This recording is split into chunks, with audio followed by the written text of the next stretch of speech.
Hola, ¿qué tal? ¿Cómo están? Bienvenidos de vuelta a mi canal, yo soy Mariana. Y bueno, pues se han preguntado alguna vez por qué las historias que vemos en películas o en los libros resuenan tanto con nosotros. Bueno, pues es que esto precisamente se debe a una estructura ancestral llamada el monomito por Joseph Campbell.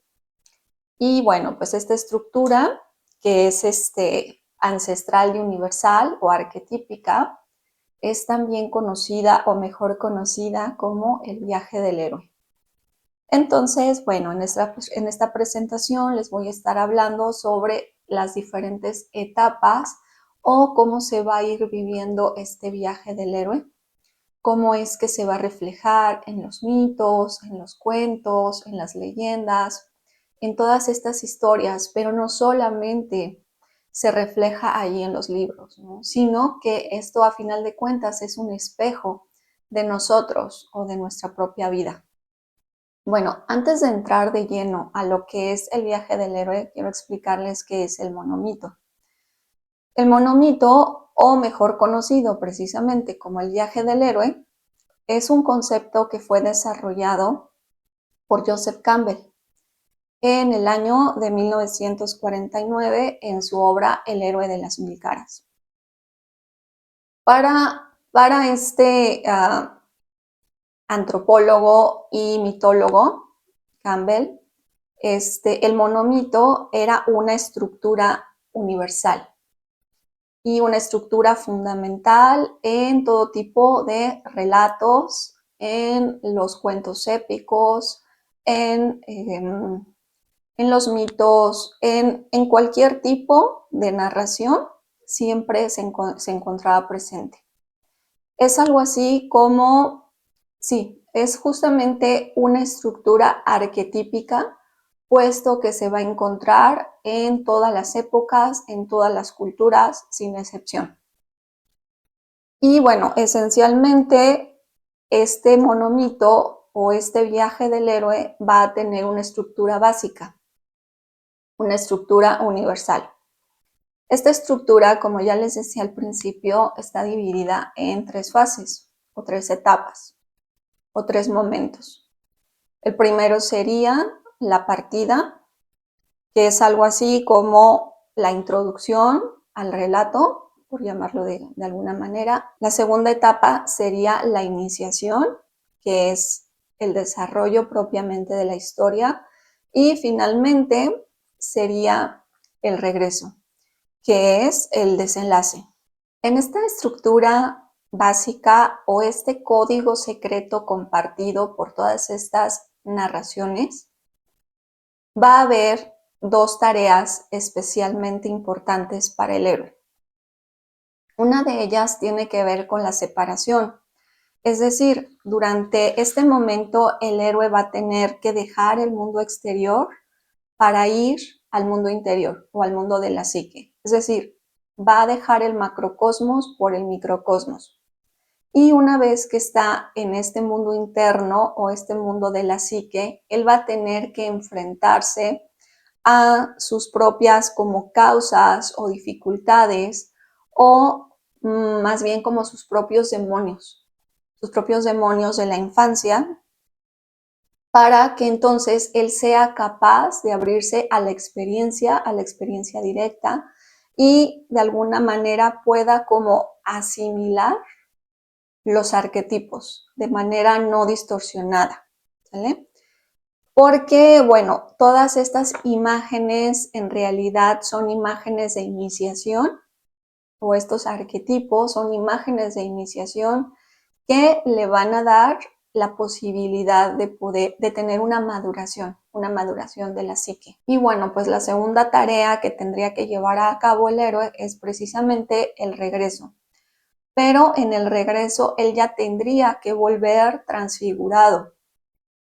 Es decir, que él ya lleva consigo una lección o lleva consigo algo que ha hecho que su vida se renueve, algo que le haya hecho cambiar, dejar de ser el que era cuando inició el viaje.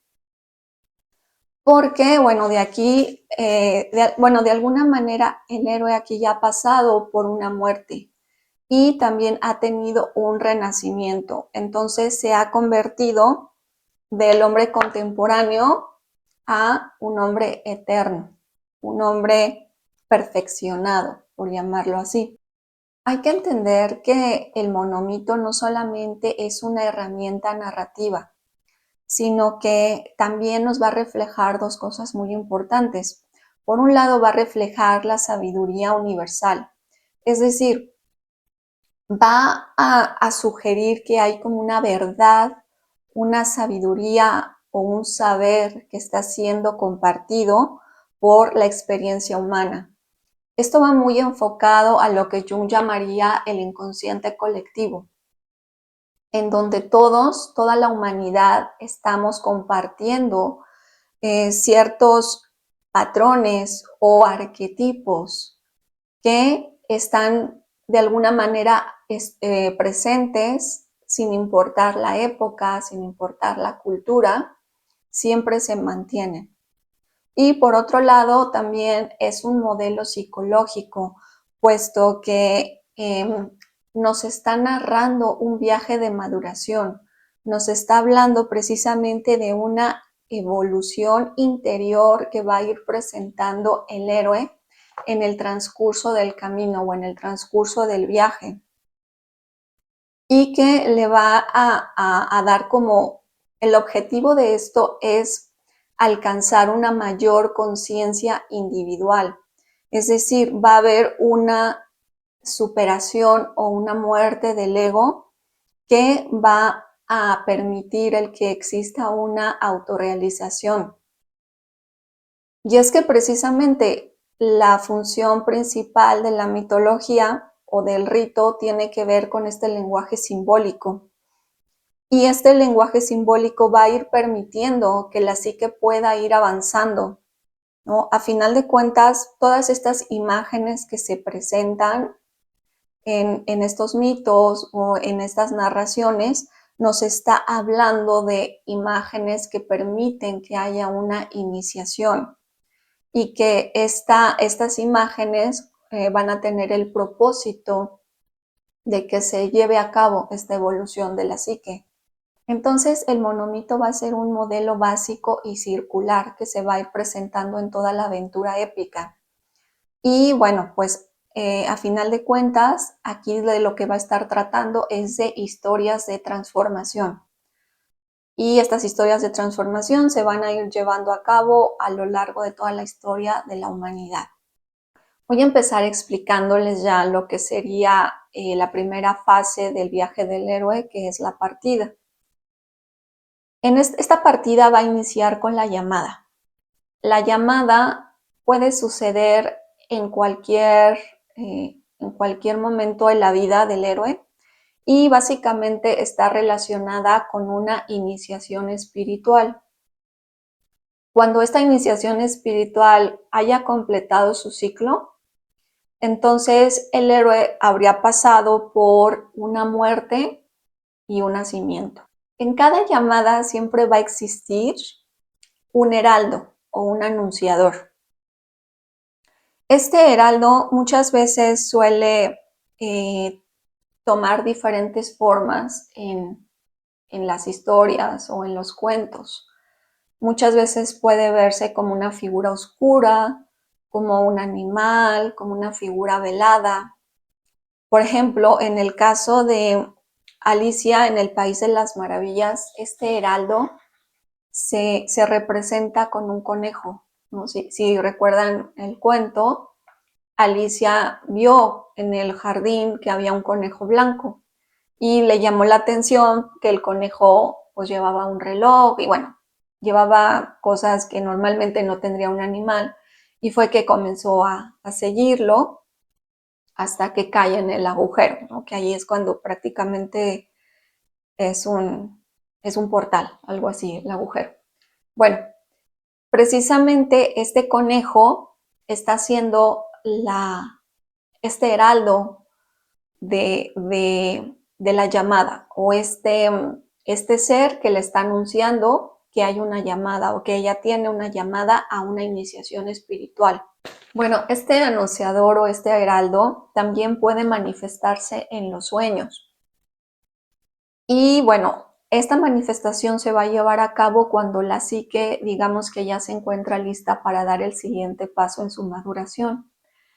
De igual manera, se puede presentar o sin manifestar, no necesariamente como una figura concreta, sino podría presentarse quizás como una figura difusa, como una especie de bruma, como neblina, como nube, algo que no necesariamente es concreto, pero está precisamente simbolizando o manifestándose como un anuncio a esta llamada. Para esto, bueno, hay que entender que tanto el mito como el sueño son simbólicos.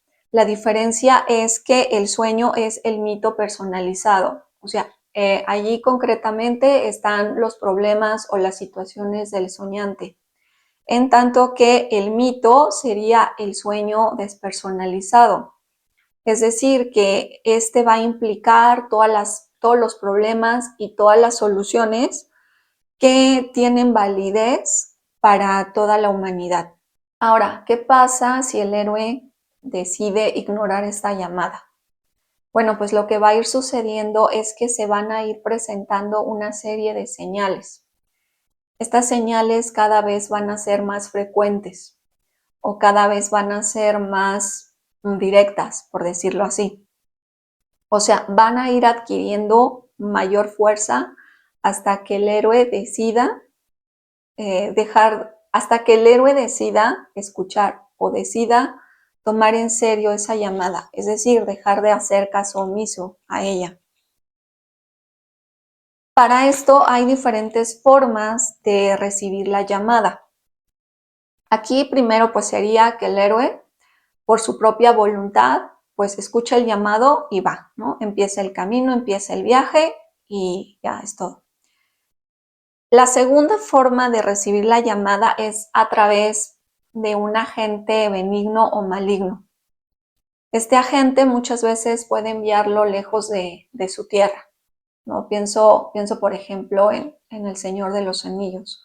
Cuando a Frodo lo envían lejos de la comarca, porque, bueno, tiene que ir, ya saben, a destruir el anillo y todo esto.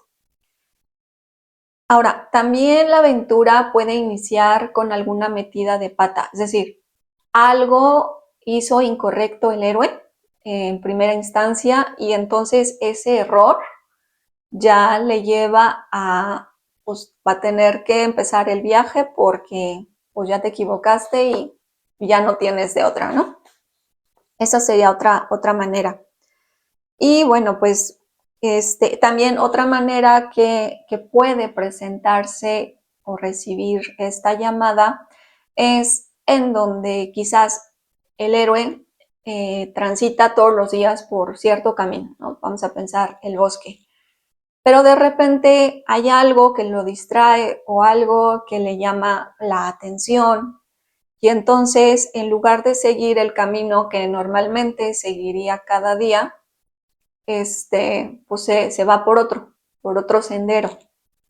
Entonces, muchas veces esto se da porque hubieron ciertas artimañas para desviarlo de su camino para que tomara el sendero alterno.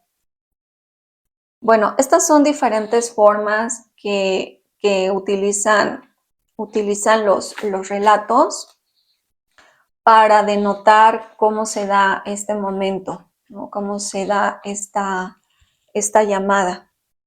Ahora, si aún así, a pesar de todas estas señales que está recibiendo el héroe, aún así él decide ignorar esta llamada, entonces aquí estaríamos hablando de que existe una renuncia a la llamada.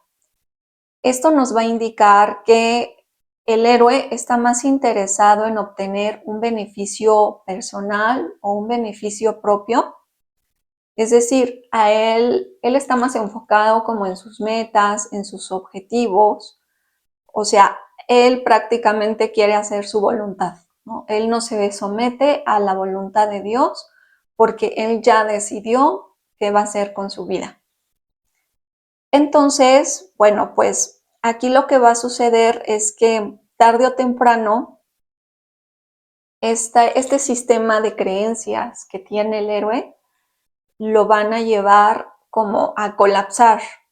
Es decir, a veces nuestro propio sistema de creencias nos lleva a destruirnos sin darnos cuenta.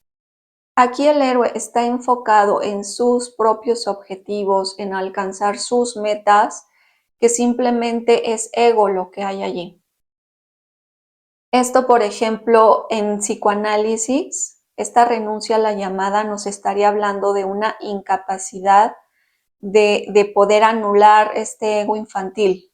Es decir, hay una resistencia a renunciar a ciertas relaciones, a renunciar a ciertos ideales, a dejar atrás aquello que nos está destruyendo. En este caso, pues son las creencias, es el ego, porque se sabe que al cruzar el portal o al cruzar el umbral ya no hay retorno. Es decir, en ese momento es salirse del paraíso, es perder el jardín del Edén para madurar. O sea, todo esto va a tener el propósito de que exista esta maduración. Ahora, una vez que el héroe va a responder a esta llamada, entonces sí, lo primero que le va a pasar es que se va a encontrar con una ayuda sobrenatural. Esta ayuda sobrenatural normalmente se va a representar como un mago o una bruja que le empieza a entregar una serie de amuletos, objetos mágicos que le van a ayudar en su travesía o en su viaje, y especialmente que le van a ayudar en su enfrentamiento contra el dragón.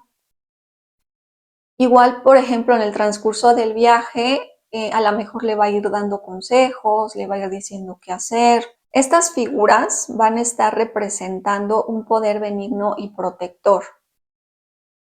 Este poder es del destino, este poder proviene del inconsciente y constantemente le va a venir apoyando al héroe para llevar a cabo su tarea.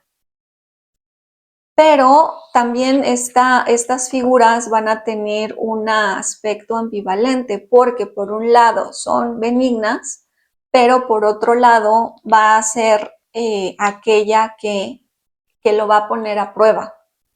Es decir, sí le va a ofrecer custodia y protección para que el héroe pueda ir avanzando durante el viaje, pero va a llegar un momento en donde el héroe va a tener que ser probado. El héroe va a tener que probar que efectivamente él ha alcanzado o ya tiene lo que se necesita para enfrentarse a ese dragón. El héroe va a seguir recibiendo esta ayuda o esta guía en el camino, pero eventualmente él se va a encontrar con el guardián del umbral.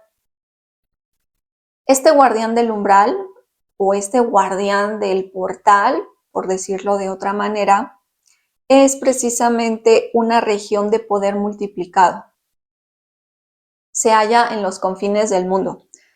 Normalmente te dicen, ¿no?, que está más allá del horizonte, está en donde está la oscuridad, lo desconocido, el peligro. Por lo regular, los mortales comunes no suelen cruzar estos límites. O sea, estas limitaciones han sido estipuladas y han sido impuestas.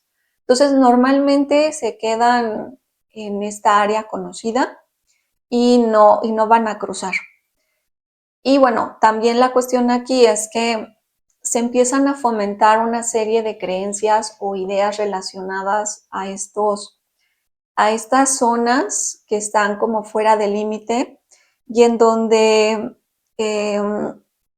normalmente empiezan a a comentar que no sé, al final del horizonte hay un dragón, o hay una serpiente, o hay un monstruo. Hay una clase de animal o de criatura que va a estar reforzando este miedo a lo desconocido, este miedo a querer llegar a esta zona o cruzar lo delimitado. También esto se puede representar con ciertas regiones de lo desconocido. Entonces, a veces lo presentan como un bosque, ¿no? El bosque prohibido, por ejemplo, como una selva, como, como una tierra desconocida o no sé, el fondo del mar también, ¿no? O sea, se puede estar simbolizando de muchas maneras, pero todo se está refiriendo a lo mismo, ¿no? A una zona desconocida, a una zona peligrosa, a una zona prohibida, ¿no? Porque está más allá de lo conocido. Y bueno, pues lo que va a pasar es que en este lugar siempre va a habitar una presencia ominosa. Entonces, esta presencia ominosa siempre va a habitar en estas zonas desconocidas, en estos lugares que están precisamente al borde de esta zona de protección. Y es el que va a estar delimitando lo que sería lo conocido y lo desconocido, o lo consciente y lo inconsciente. Un ejemplo de ello sería precisamente el dios Pan. Recordemos que el dios Pan, bueno, fue el dios que inventó la flauta que tenía el mismo nombre, y lo que hacía es que, bueno, él tocaba su flauta para que las ninfas bailaran. Bueno, el caso es que Pan lo que hacía es que cuando llegaban, por decir, humanos a sus territorios, él empezaba a evocar una serie de emociones especialmente miedo o pánico.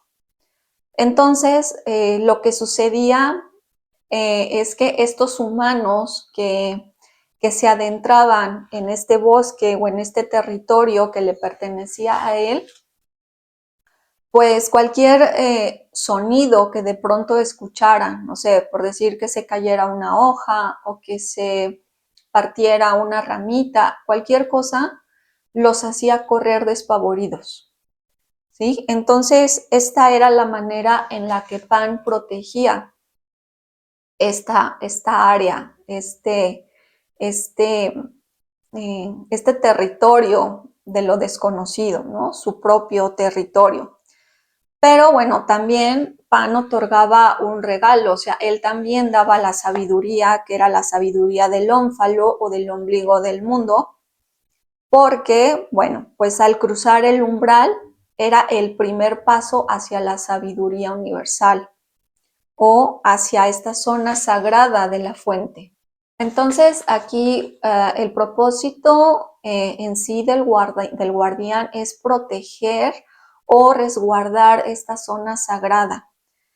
Él lo hace estableciendo precisamente los límites. Delimita lo consciente de lo inconsciente, ¿no? O lo conocido de lo desconocido.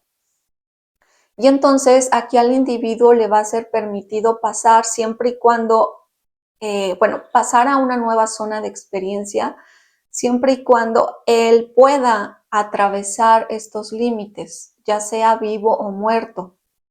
Aquí, bueno, pues ya lo que estaría significando esto es que se va a desencadenar otro aspecto importante, que sería precisamente la destrucción. O sea, el poder de la destrucción, en este caso del ego, y entonces esto le va a ser posible poder atravesar el velo de lo conocido a lo desconocido.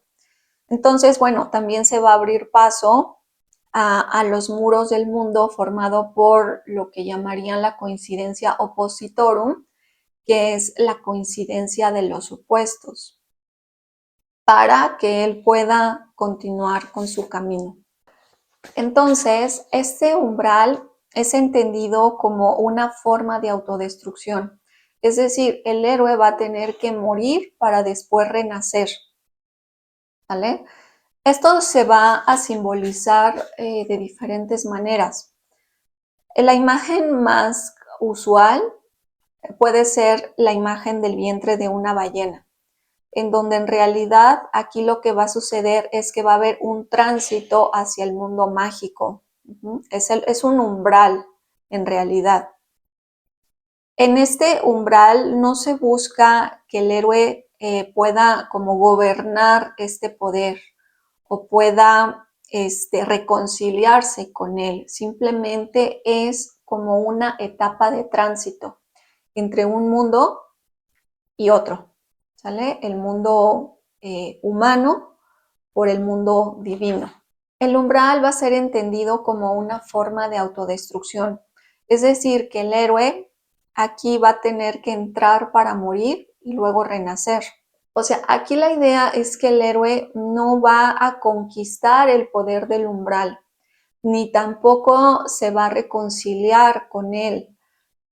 Aquí básicamente es un momento de tránsito. Es donde el héroe va a transitar entre el mundo humano hacia el mundo divino o hacia el mundo espiritual. Entonces va a dar la impresión de que el héroe está muerto, porque aquí obviamente va a ser engullido por este poder al ser dragado por la ballena. Entonces, bueno, esto también se puede ver de muchas maneras en los mitos o en los cuentos, ya que pueden ser símbolos como, por ejemplo, no sé, elefantes, leones, monstruos, lobos, simplemente la Caperucita Roja es tragada por el lobo y aparentemente está muerta, pero en realidad está transitando hacia el otro mundo. También, por ejemplo, en el caso de la mitología está la historia del dios griego Zeus, que precisamente es engullido por Cronos, su padre. Entonces, bueno, todas estas historias tienen que ver precisamente con este momento del viaje del héroe. Hay que entender que el vientre de la ballena es ese templo interior en donde se va a encontrar esta tierra sagrada o esta tierra celestial o tierra prometida. Y bueno, precisamente esta es la razón por la cual normalmente en los templos o las iglesias o especialmente las catedrales podemos ver en la parte de afuera, en la estructura exterior de estos edificios, casi siempre hay figuras de criaturas monstruosas, ¿no? Por ejemplo, están las gárgolas, o hay dragones, o hay leones, o demonios.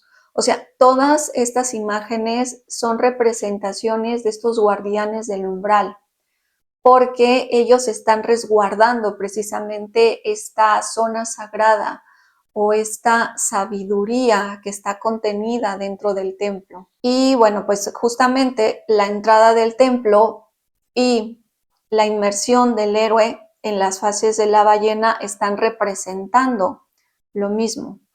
En el lenguaje ya de lo simbólico o de las imágenes, en realidad están representando un acto de renovación de la vida en su mismo centro.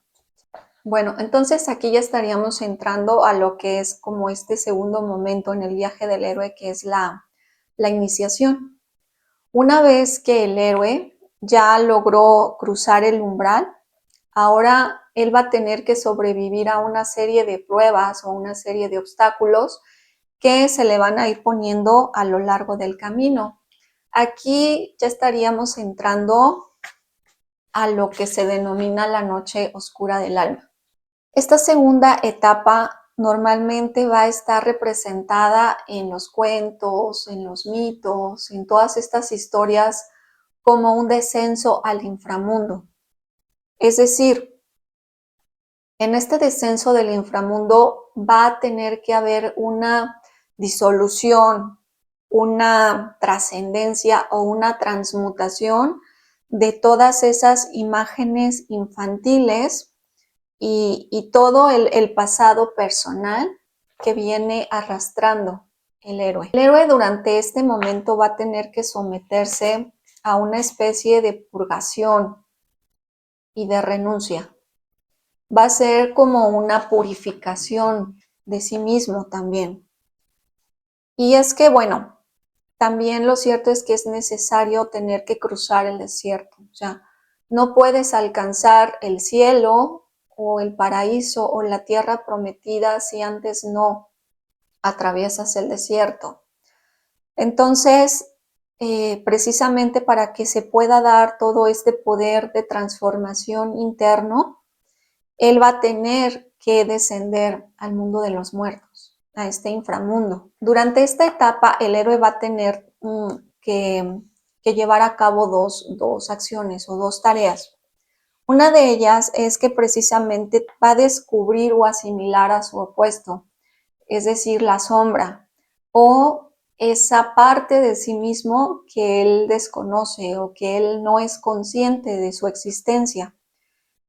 Esto se va a ver simbolizado muy frecuentemente cuando el héroe es engullido o engulle a esta sombra. Por decir, a veces se representa con un león, ¿no? Es engullido por un león o devorado por un león. Y bueno, pues la otra cosa que va a pasarle al héroe en este momento o en esta etapa es que va a tener una confrontación directa con su propio ego. Es decir, aquí el héroe va a tener que enfrentarlo venciendo sus propias resistencias, venciendo todas esas ideas o conceptos que él ya traía, ¿no? O sea, su propia belleza, su propia virtud, su propio orgullo, o sea, todo esto va a tener que ser confrontado con el propósito de que él pueda someterse a lo que es absolutamente intolerable, porque esa es la única manera, en primer lugar, de poder vencer a este ego y también de que él pueda eventualmente descubrir que la sombra y él son uno mismo, que la sombra y él son una misma carne. Y bueno, todo esto se le va a ir dando a partir de una serie de pruebas que se le van a ir poniendo. Y también va a tener que matar a muchos dragones en el proceso. Pero también lo cierto es que con cada victoria, él va a ser capaz de poder vislumbrar el éxtasis de esa tierra prometida, ¿no? De eso que él desea con su alma y con su corazón. Una vez que el héroe ya ha superado todas estas pruebas, todas estas barreras u obstáculos que se le han ido poniendo a lo largo del camino, pues él ya llevaría a cabo lo que es lo que se representa como el matrimonio sagrado o el matrimonio alquímico o místico, que es la unión de los opuestos. Es decir, es un matrimonio entre su alma triunfante y la diosa. Para que el héroe pueda llevar a cabo este matrimonio de su alma con la diosa, él debe ser capaz de reconocer el aspecto dual de ella. Es decir, por un lado, él tiene que ver este aspecto protector y nutriente de la Madre Universal, pero también por otro lado, él tiene que ver este aspecto de la Madre Mortífera. Es decir, todo aquello que es consumido por ella, ¿no? Todo lo existente que es consumido por ella. Entonces, al mismo tiempo, ella es útero, pero también es fosa. Y bueno, esto le va a recordar obviamente a la madre física, en donde se dan estas dualidades entre lo bueno y lo malo. O sea, él tendría que unirlo. O sea, al contemplar estas dos caras o estas dos facetas de la diosa, él va a ser posible que pueda liberarse de todo resentimiento infantil y que pueda liberarse de esa presencia buena y mala que viene arrastrando. Una representación de esta dualidad la podemos encontrar en la diosa hindú Kali. aquí vemos cómo los 4 brazos son símbolo de su poder universal. En el brazo superior izquierdo vemos que lleva un sable ensangrentado, en tanto que en el inferior sostiene una cabeza humana cercenada. Del otro brazo, el brazo superior derecho, ella está haciendo un gesto con la mano de no temas, mientras que el inferior se extiende como un ofrecimiento de bienes. Entonces, bueno, esta diosa representa el poder cósmico, representa la totalidad del universo y también es precisamente una representación de la armonización de todos los pares de opuestos, porque está combinando la destrucción absoluta con el consuelo, de modo que la diosa crea, conserva, pero también destruye. Algo que es muy importante aquí de mencionar es que la diosa no puede ser contemplada en su totalidad por el héroe. Es decir, ella se va a ir revelando a él en función a la capacidad que tenga la psique del héroe para soportar esa visión. De modo que conforme el héroe vaya avanzando en su propia iniciación, ella va a ir sufriendo transformaciones, ¿no? Ella se va a ir mostrando o revelando de manera diferente, pero nunca de mayor tamaño que el propio héroe, ¿sale? Porque si esto fuera así, o si ella se mostrara tal cual, la psique de él colapsaría, no podría soportar esa visión. Entonces ella lo que va a hacer es que lo seduce, le ordena que vaya rompiendo sus cadenas, pero también lo va guiando hacia la cima. Es decir, en esta guía, él va a ir logrando romper con todas sus limitaciones. Aquí el héroe solamente va a ser capaz de ver a la diosa con el corazón, con un corazón gentil, con un corazón lleno de amor.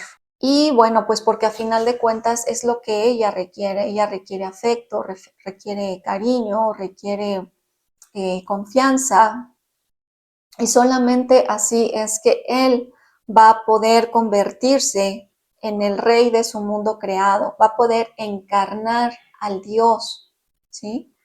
Y es que precisamente este encuentro que se lleva a cabo con la diosa es la posibilidad que va a tener el héroe para adquirir ese don del amor. Una vez que se lleva a cabo este matrimonio del héroe con la diosa reina, entonces ya podemos hablar de que es una representación del dominio del héroe sobre la vida, porque la diosa está representando a la vida, en tanto que el héroe estaría representando este dominio, este saber que tiene sobre ella. Algo que normalmente o siempre le va a pasar al héroe también en el transcurso del camino es que se va a encontrar también con otras tentaciones, ¿no? Le llaman aquí la mujer como tentadora, que son otros seres o aspectos que van a fungir como una tentación para que el héroe no siga su camino. Normalmente aquí estaríamos hablando de los impulsos, de estas tendencias instintivas que tiene el héroe, pero que están representados en los cuentos o en las leyendas, por ejemplo, como sirenas, en donde se habla de este canto de las sirenas que poco a poco empiezan a envolver a los hombres y los empiezan a hipnotizar para que ellos terminen ahogados en sus aguas. Entonces, bueno, esta es una manera en la que se puede representar este aspecto de tentación en el camino del héroe. Pero aquí lo que tendría que hacer el héroe es continuar su camino. O sea, él ignora esa otra llamada porque esa llamada es falsa, no es la real, no es la llamada del alma.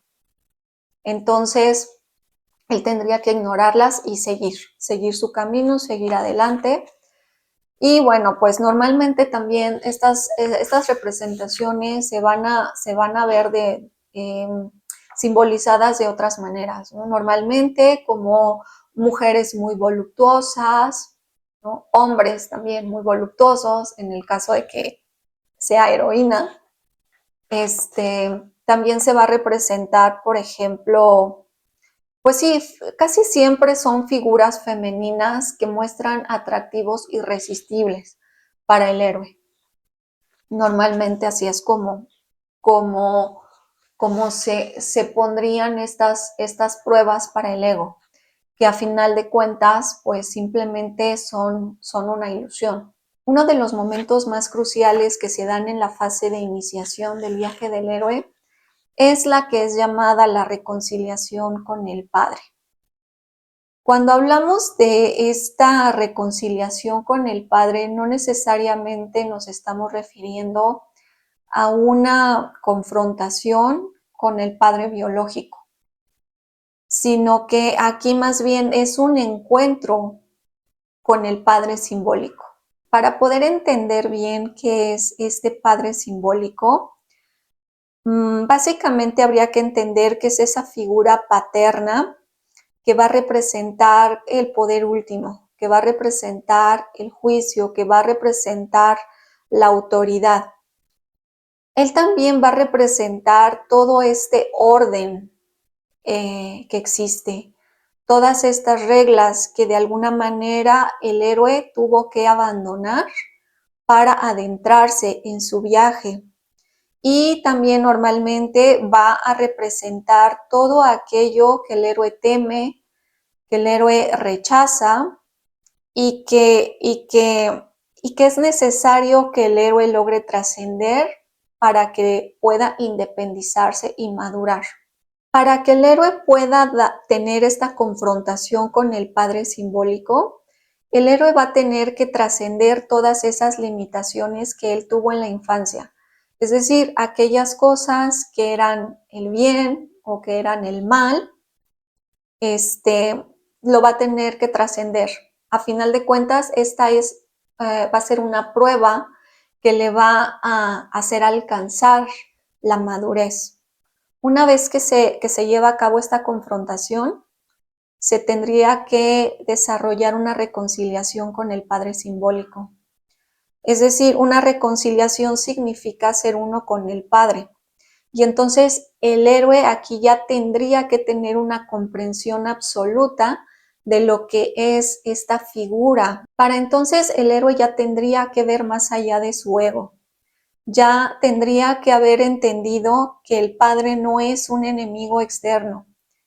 Tendría que entender que todo esto, que Él es el que designa el orden universal y que Él mismo es parte de este orden. En este punto, el héroe ya logró entender qué es la vida, qué es el destino, y ya alcanzó cierto grado de libertad.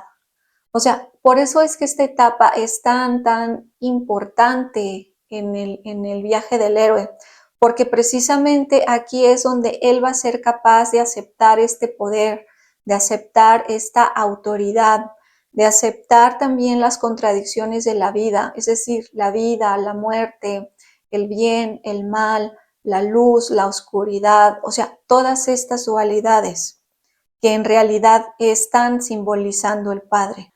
Entonces él se va dando cuenta que detrás de todos estos opuestos, no sé, el fuego, el agua, el padre, la madre, en realidad todos tienen la misma energía. Y eventualmente él se va a dar cuenta que son lo mismo, que no hay diferencia, ¿no? Que solamente el padre y la madre se reflejan uno al otro, pero esencialmente son lo mismo.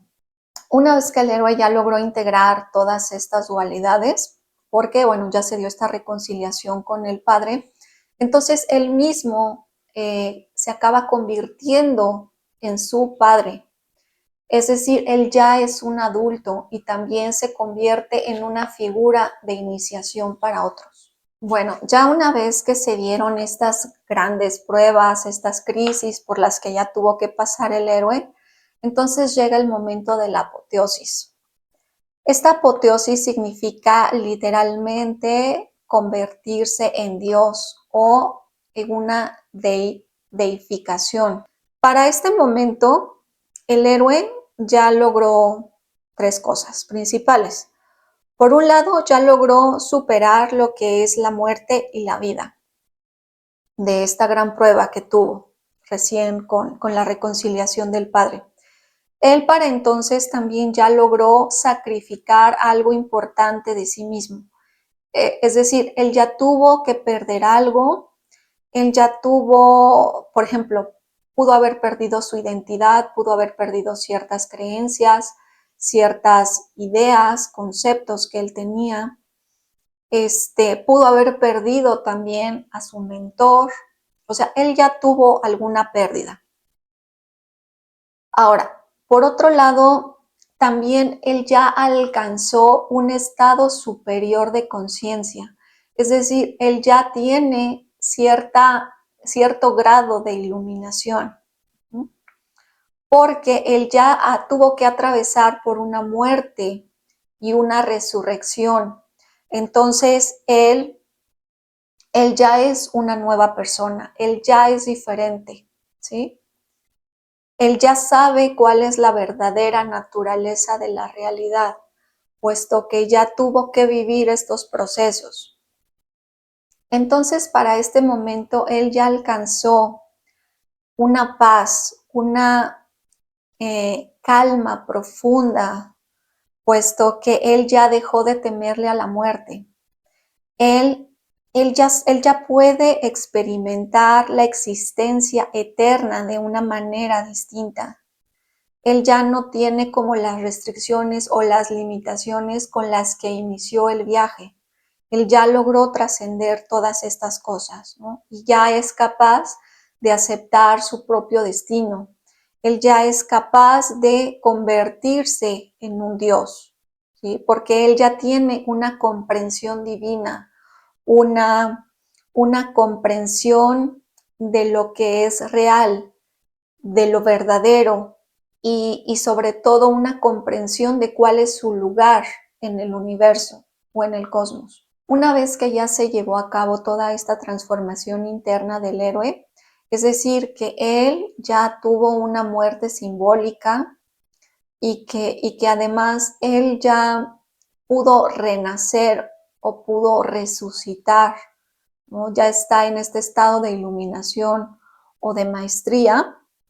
Entonces, él ya puede tener acceso a lo que se denomina como la dádiva postrera o la recompensa, que es prácticamente un regalo final que se le va a dar al héroe. Esta dádiva postrera o esta recompensa se habla de un objeto físico o más bien metafórico, en donde, en donde el héroe ya fue capaz de obtener ese tesoro o ese elixir o esa princesa.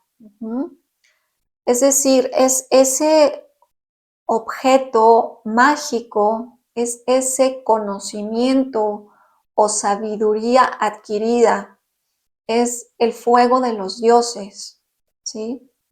Es eso que él necesita para poder sanar su mundo. Entonces, él ya tiene acceso a esta recompensa por todo su trabajo que ya hizo previamente, por toda su transformación. Y es que precisamente el héroe ya logró trascender su ego, ya logró trascender sus miedos, ya alcanzó este estado de apoteosis, en donde él ya es capaz de recibir esta dádiva postrera y eventualmente llevarla al mundo. Si él no hubiera pasado por todo esto, simplemente él no sería apto.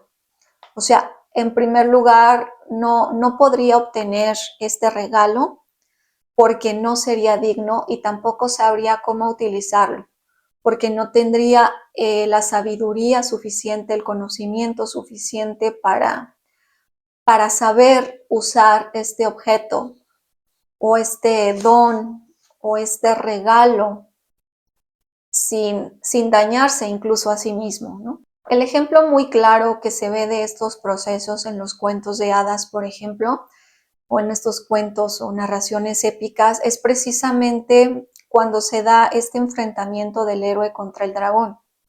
O sea, el dragón aquí está representando esta gran prueba, que es como esta prueba final. Bueno, cuando finalmente el dragón muere, entonces el héroe simplemente se queda mirando al vacío. Él empieza a sentir una profunda paz.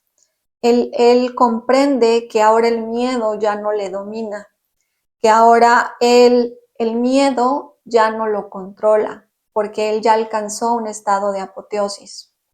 Entonces ya es capaz de acercarse a ese tesoro o a esa princesa dormida o a ese elixir que estaba precisamente siendo resguardado por este dragón. Ya puede obtenerlo, el oro, la gema, lo que sea que esté allí. Y entonces, en ese momento, pues es este acceso a la dádiva postrera.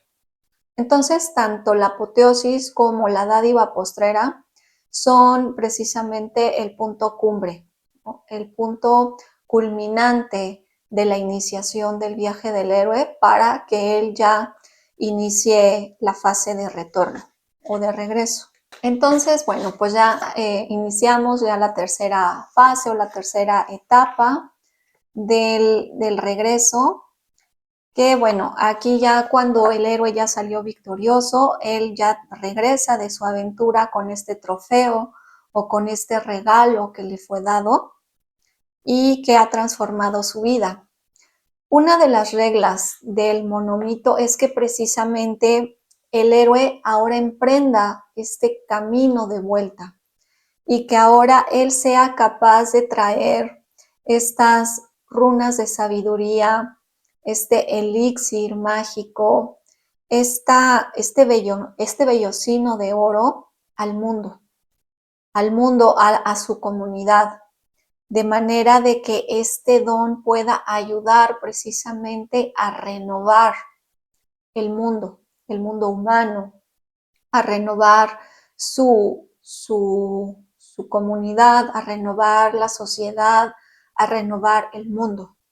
Esto es lo que tendría que hacer el héroe. Y es que precisamente el héroe, al hacerse acreedor a esta bendición que obtuvo del dios o de la diosa, ahora él tendría, o sea, a él se le encarga volver al mundo para que él, a partir de este elixir, de este tesoro que él fue capaz de obtener, pueda contribuir a la restauración de la sociedad, a la restauración de su comunidad, a la restauración de su mundo.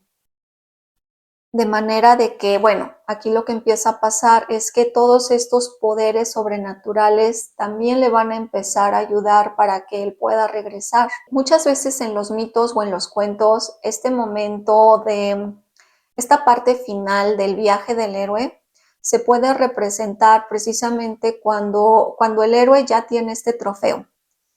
Para haber adquirido este trofeo tuvo que, no sé, haberse enfrentado a algún guardián y entonces es como un agravio que le hizo a este guardián. Pueden ser dioses, demonios, lo que sea. Y lo que va a suceder a continuación es que lo van a perseguir. Allí es cuando se va a dar esta huida mágica del héroe, en donde él va a utilizar magia para ir retrasando esa persecución, para ir poniéndole obstáculos a ese perseguidor. Entonces, una forma, por ejemplo, como suelen narrarla, es de que él va arrojando algo, no sé, X objeto, y entonces se convierte en una montaña, por decir.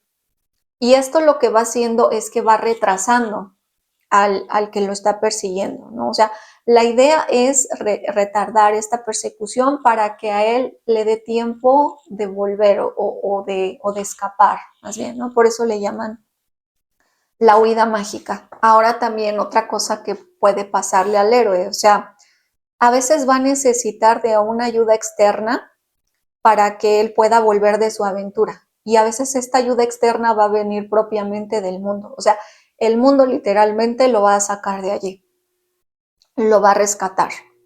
Esto le llaman como el rescate desde fuera. Y entonces este rescate desde fuera lo va a llevar a cruzar este umbral, a cruzar el umbral que ahora podría ser el más difícil y el más paradójico.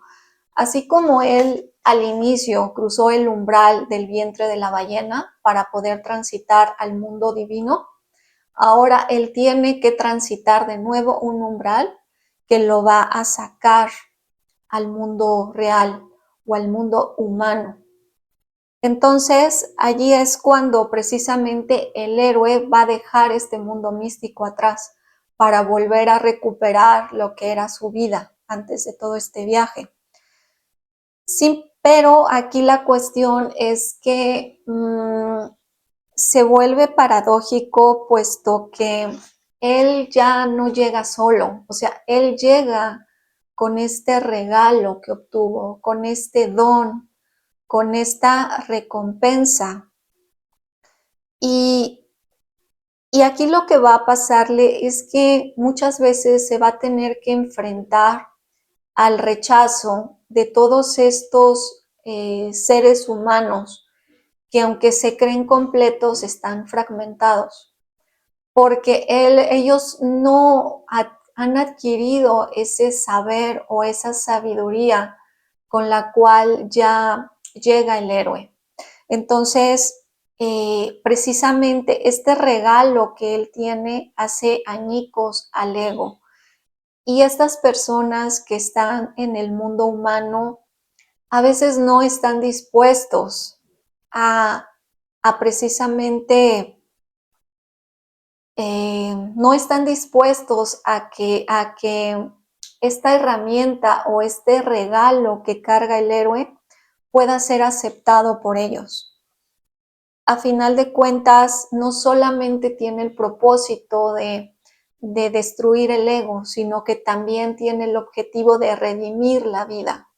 Tiene también esta virtud, esta cualidad, pero la gente no siempre logra entenderlo.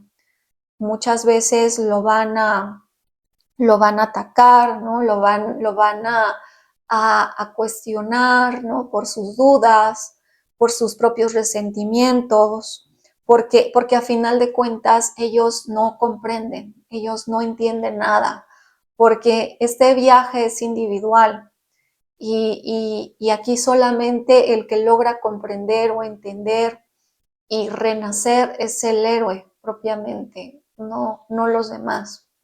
Entonces, bueno, por esta razón es que cruzar este umbral puede ser tan difícil y tan complejo, pues porque no regresa la persona que se fue, regresa alguien nuevo, regresa alguien perfeccionado.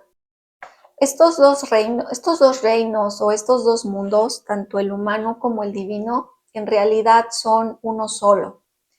Y es que el héroe, cuando logra comprender esta verdad, se convierte en el amo de los mundos. Es decir, que él ya ha alcanzado la maestría para poder atravesar o cruzar de un mundo al otro. O sea, es decir, él ya tiene la libertad para poder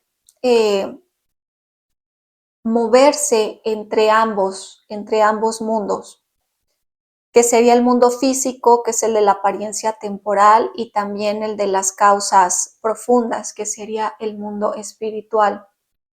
No es muy común que los mitos puedan mostrar una imagen de este tránsito que se da entre mundos, pero cuando lo hacen son imágenes muy poderosas. Por ejemplo, una de ellas es la transfiguración de Jesús. en donde, bueno, ya saben que en cierto momento Jesús les dice a 3 de sus discípulos, creo que eran Pedro, Santiago y Juan, me parece, que lo acompañen a orar a un monte. Entonces ellos van con él y están allí orando cuando de repente empiezan a ver esta transfiguración que se empieza a dar en Jesús. O sea, lo describen como si su rostro fuera algo así como un sol y que sus ropas empezaron a adquirir como una blancura resplandeciente. Y bueno, les empiezan a pasar una serie de situaciones, ellos se asustan muchísimo y lo que hacen es que se tapan el rostro de que está siendo demasiado impactante esta transfiguración y ya cuando les habla Jesús, bueno, ya lo ven normal, ¿no? Y los tranquiliza y todo. O sea, ese es un buen ejemplo de cómo se están uniendo estos dos mundos.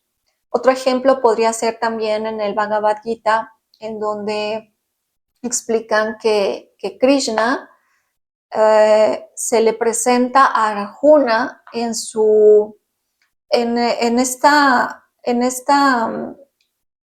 imagen del dios Vishnu.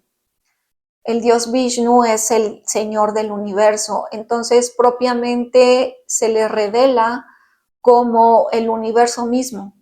Entonces, igual Arjuna se asusta muchísimo, se impacta, se impresiona y entonces Krishna tiene que volver a tomar su propia eh, apariencia o imagen física para poder calmarlo, ¿no? Tranquilizarlo, puesto que estaba también horrorizado Arjuna por esta revelación. Entonces, bueno, estos son algunos ejemplos de cómo se puede representar o simbolizar este momento de viaje del héroe. Para este punto, el héroe ya logró renunciar a todas sus limitaciones personales, ya renunció a sus idiosincrasias, él ya renunció a sus ideologías, a sus filosofías, también a sus esperanzas, a sus temores. Él incluso ya no se resiste a la autoaniquilación. Él ya entendió que la muerte es necesaria para poder renacer a la verdad. Entonces, aquí él prácticamente se está preparando para su gran reconciliación, que es la unidad en armonía, o lo que es lo mismo, la unidad con Dios. Él ya fue capaz de disolver todas sus ambiciones personales. A él ya no le importa lo que pueda pasarle. O sea, él digamos que se vuelve anónimo, la ley ya vive en él y él está de acuerdo con eso, él lo acepta de esa manera. Entonces, aquí ya se da una reconciliación de la conciencia individual hacia la conciencia universal o la voluntad universal, que es Dios.